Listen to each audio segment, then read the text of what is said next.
social, the media space is not real. Unaona picha nzuri ni filters. Unaona maisha nzuri ni kufake. Sasa wewe unajikaza, unataka kufit pale, unapata marafiki wabaya, unapata direction.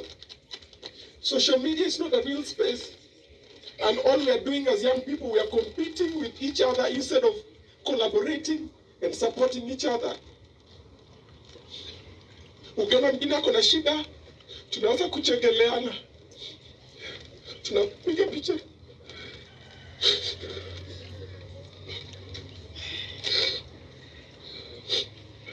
We should not be doing that. We should always be there for each other.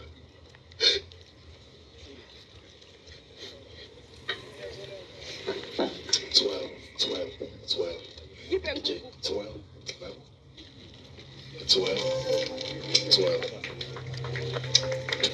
don't know what they go through behind the cameras. This whole month, I've been strong in the public space, but in private, I'm not. Okay? I'm only human. I cry, I bleed, I have my down moments, I have my up moments.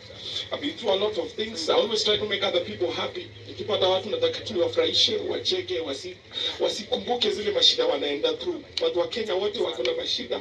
Kila mtu ana go through something. Hawezi understand until ukwe kwa their own shoe. Tuache online bullying. Alafu ukiona mtu anajua shida, kama huwezi msaidia, mind your business. Unaona msee anaenda through problem online, uenda wakwanza kupost, unaanza kumkejeli, unacheka ndio upate views na likes. That is what I've been trying to do on my social media and my media company, Obina TV Studios. I told my team, I don't thrive on negative news. I try as much as I can to be positive. Sisi ni binadamu, makosa zinatupata. Kuna time unasema kitu unapata si kitu ulikuwa umepanga iende hivyo, imeenda vibaya, tuna apologize, we try to do better. Wazazi wetu wale wako hapa, vijana wenyu na wasichana wenyu wana struggle na vitu nyingi sana zenye hamjui. Unaona kijana ameingia tu kwa pombe, kijana ameingia kwa bangi, kijana ameingia na marafiki wengine, kijana anaweza kuwa kichwa ngumu, kijana haogi, kijana halali, kijana ni mtukutu, nasema ni bangi. They are going through a lot of things. Venye era yenu ilikuwa si venye era yetu iko, na si venye era inatufuata iko. Take time, msikize kijana. Kaa chini na yeye. Msikizie. Baba Kimani tulikuwa naye tukistruggle na Kimani. Alikuwa all the time tukienda kwa Kimani, nakaa chini tunaongea tukienda, because we opened a bank account, wa Kenya wakachangia Kimani. Anytime tulikuwa tunaenda kwa bank tulikuwa nakaa chini ananiambia kijana wangu nimekwama hapa tufanye aje. Saa nyingine na mimi nikikwama naambia baba hapa nimekwama tufanye aje. Tumekuwa tukisaidiana pole pole. He's always been there. He wanted the best for Kimani, he tried. Kimani's sister tried. Kimani's mother tried.